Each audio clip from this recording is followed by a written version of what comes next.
आम्हाला. Your majesty, आम्ही अनेक स्फोट ऐकले आहेत. सर्वांची खात्री आहे की तुम्ही ईस्ट इंडिया कंपनीच्या विरुद्ध बंडाची तयारी करत आहात. बंड? एक छोटीशी मुलगी ती करणार बंड? बंडाचं बीज लहानपणापासूनच पेरलं जातं युअर मॅजेस्टी.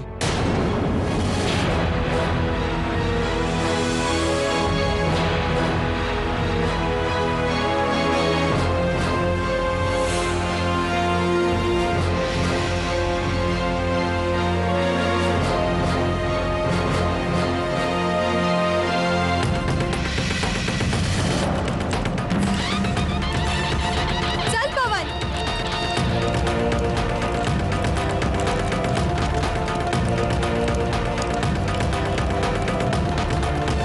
चल.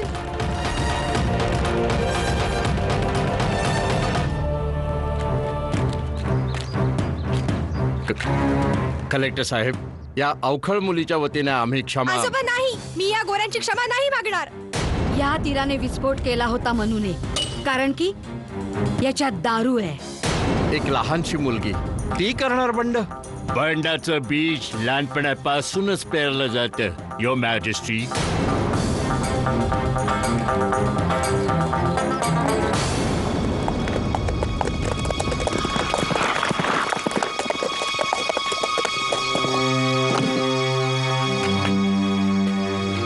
तात्या, हा तर श्रीमंत साहेबांचा घोडा आहे.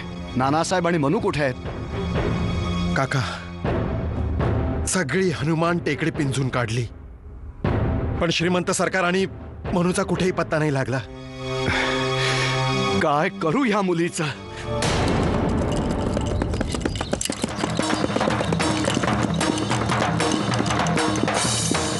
अरे अरे देवा, हे काय झालं? काय झालं श्रीमंतांना? अप्पा, ते नाना भाऊ आणि मी तीर चालवत या होतो. नादी, त्यांचा आधी घोडा. आत घेऊन चला. अप्पा, चला, माझं चला, ऐकून चला, तरी घ्या, चला, अप्पा. उचला. अप्पा, ऐका तरी, उचला मी याला. काय घेऊन म्हणते ते. अप्पा, अप्पा, आम्ही काहीच नाही केलं. आमचं म्हणणं तरी ऐका अप्पा. अप्पा.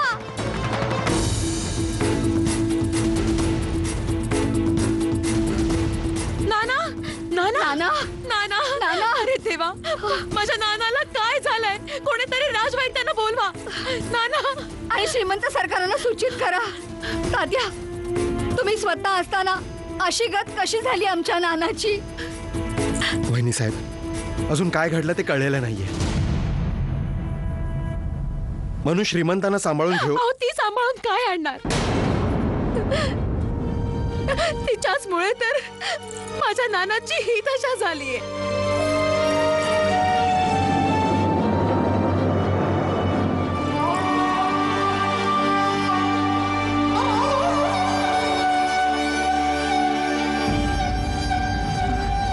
इथे यावं राजवैद्य.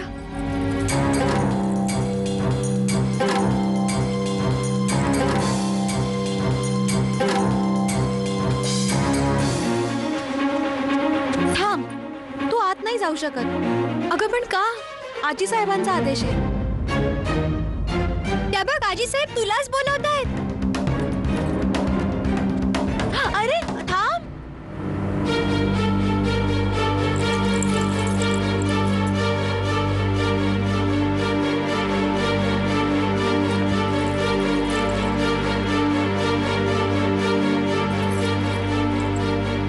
आई. हो, बोल बोल आई. बोल. नाना.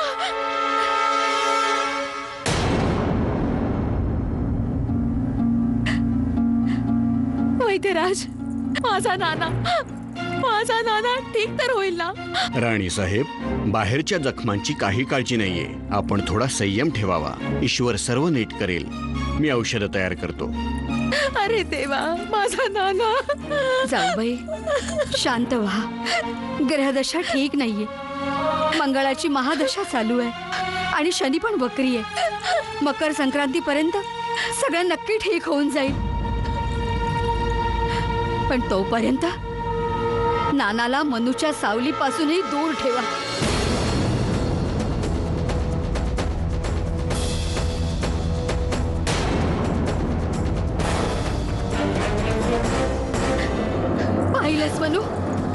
महादशा करून टाकली आहेस तू नानाची. नाना भाऊ, तुम्ही सांगत का नाही काय माझ्यामुळे तुम्ही पडलात? इथे सगळे मलाच दोषी समजतायत.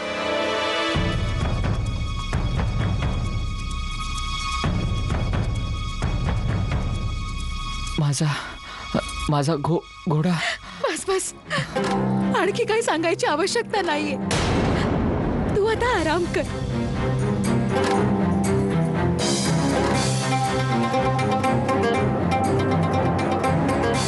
नाना भाऊ, तुम्ही सगळं काही सांगा ना. नाना आता आई साहेब, नाना भाऊ हेच सांगायचा प्रयत्न करत होते की त्यांचा घोडा चित्रकूट बिथरून गेल्याने ते त्यांना सांभाळू नाही शकले आणि दरीमध्ये कोसळले. तेव्हा आम्ही गेलो आणि त्यांना. गप्प बस. आजी साहेब, मनूला श्रीमंत सरकारने दरबारात बोलवलंय.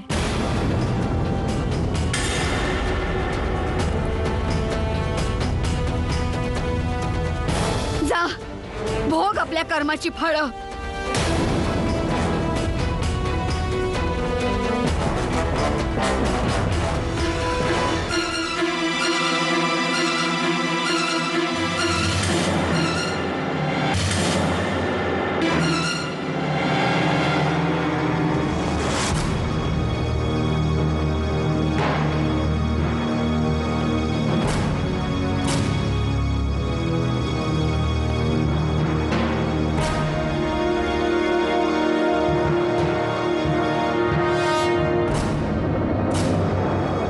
हे समजा तू बनवलास. हो, आम्ही बनवलंय. आम्ही म्हणजे तुझ्या सोबत आणखीन कोणी लोक आहेत? नानासाहेब, त्याचे छोपे नाही नाही, हे तर आम्ही एकटीने बनवलंय. तू बनवलास? हे कसं होऊ शकता? आम्ही अरे तू दूर ठेव याला. नाही, आम्ही ह्याला. असे बाजूला ठेव.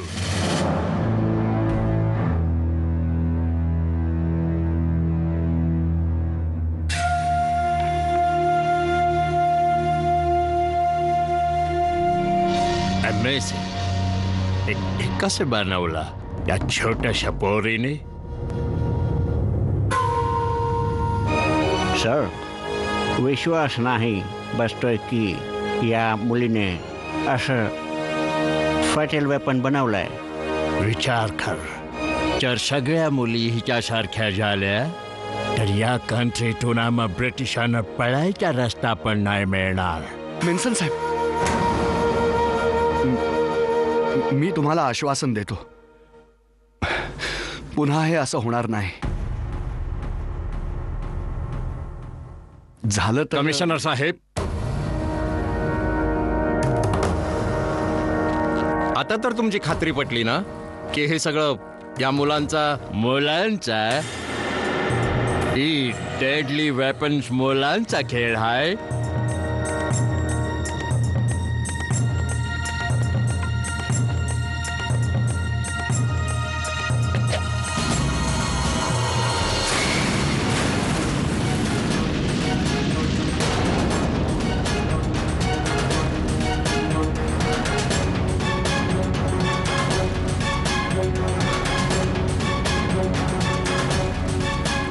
काय म्हणणं आहे आपलं?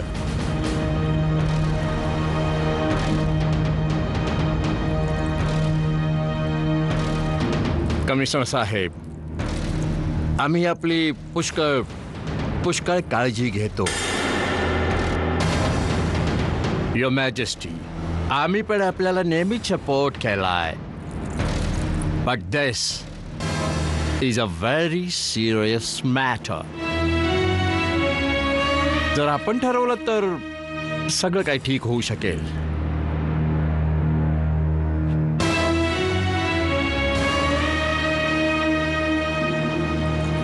बघा कमिशनर साहेब, आम्ही आपणास खुश करून टाकू, पण ही गोष्ट इथेच दाबून टाका. तर मग ही डेडली वेपन्स इथून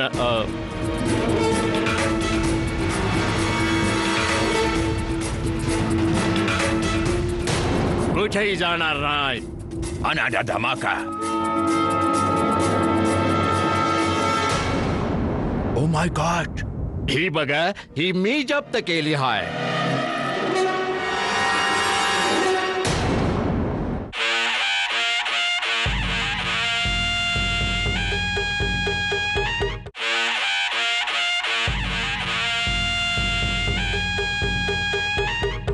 ही बघा, ही मी जप्त केली आहे.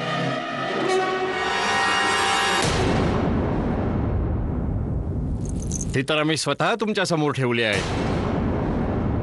ज्याने तुम्हाला विश्वास वाटावा की या मामूली तिराने Your Majesty knows very well that your company provides you with the full pension and full protection. Yet you go on to test firing these fatal weapons. I can feel a bagabat against the East India Company. This will be viewed very seriously by our Governor General. Your Majesty, जर आपण पुण्यांदा अशी activity केली तर तुमची pension बंद करण्यात येईल. But it would be काढून घेण्यात येईल.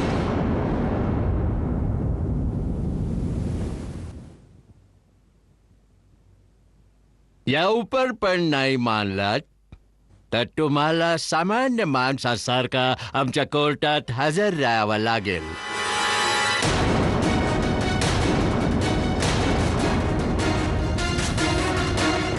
I hope you understand your situation, Your Majesty.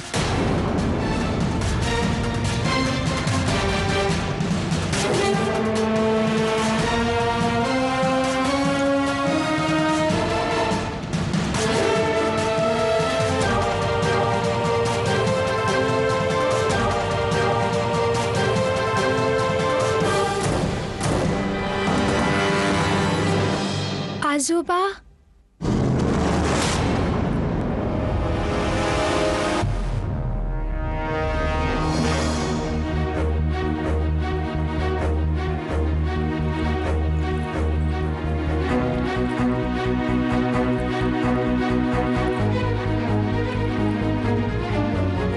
Moropant, या वेळेस तर तुमच्या मुलीने हद्द केली.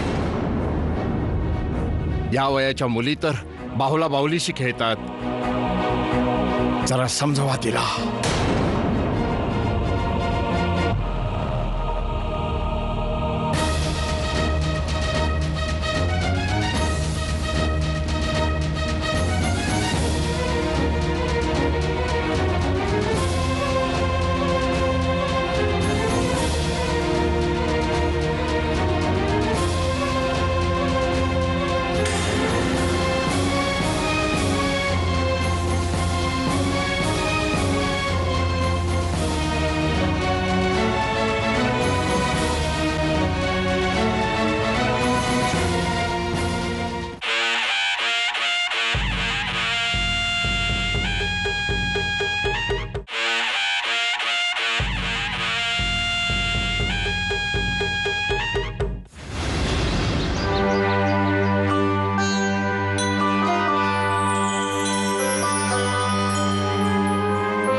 जपेत गणपती स्तोत्रम षड्भिर्मासय फलम लभेत संवत्सरेण सिद्धिंच लभते नात्र संशया अष्टभ्य ब्राह्मणेभ्यस्य लिखित्वाय समर्पयेत् तस्य विद्या भवेत् सर्वा गणेशस्य प्रसाद.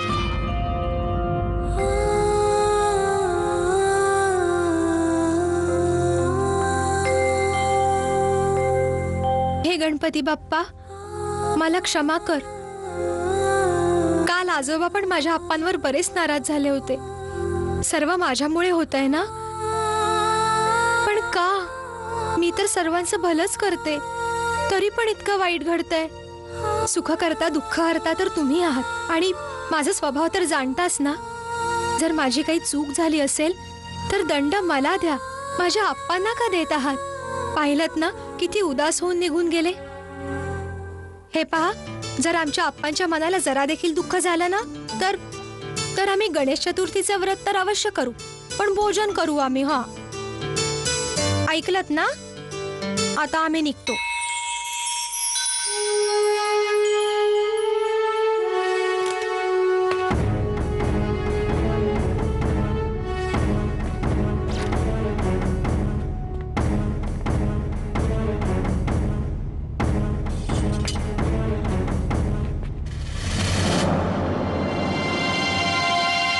आप्पा, आप्पा हे तुम्ही- बस,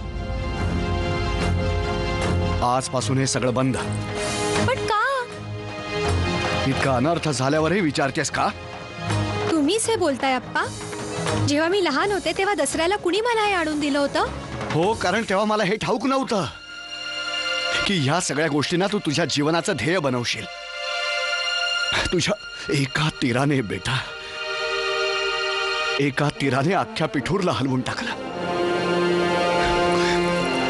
मनू, हे गोरे श्रीमंत सरकारांकडून पिठूरच नव्हे, पेशवाई हिसकावून घ्यायची धमकी देत आहेत.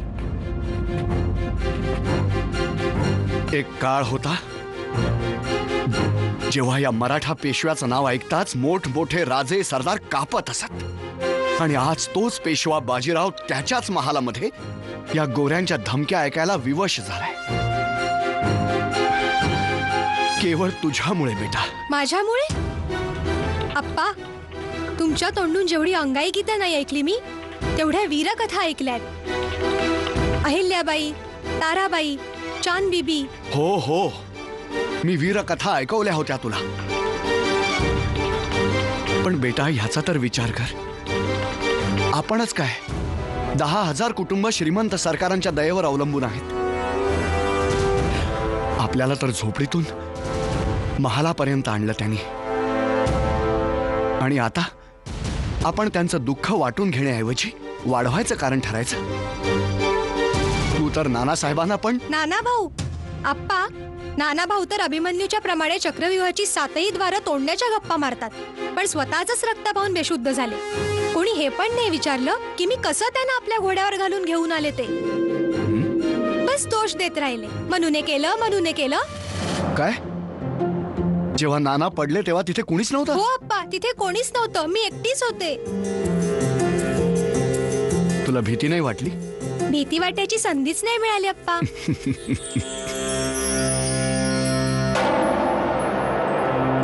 भाऊसाहेब, आखाड्यातून मंगल आलाय. मनुताईला तात्या गुरुंनी बोलावलंय. आप्पा, मी जाऊ? नाही. हो पण आप्पा, आज तात्या गुरुंनी आम्हाला दुधारी शिकवायचं वचन दिलंय. जाऊन त्यांना सांगा आजपासून मनू आखाड्यात नाहीये. बरं. नाही नाही, काय आहे आप्पा? मनू बेटा, इथे सगळे तुझ्या आचरणाच्या विरुद्ध आहेत. श्रीमंत सरकार पण त्यांच्याच आज्ञेनुसार आता तुला मुलींसारखंच राहावं लागेल.